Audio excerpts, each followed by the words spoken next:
ये है हमारा टावर। पहले कौन सा कलर डालें? Green? No no no no no. Blue? No no no no no. तो फिर violet? No no no no. फिर कौन सा? येलो। यस, बिल्कुल सही, येलो। येलो के बाद नंबर आता है वॉयलेट का।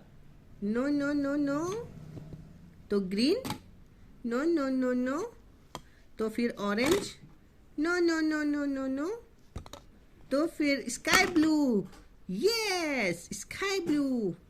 उसके बाद फिर हम डालते हैं green. No no no no no. Green के बाद वॉयलेट। Oh no.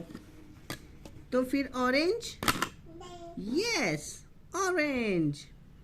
ऑरेंज के बाद डालते हैं green. No no no no no. Violet. Yes. उसके बाद ब्लू। ये। और फिर आती है हमारी डकी।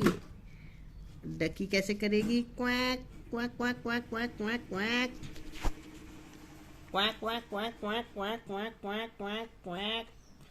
और ये घूम गया है हमारा टावर।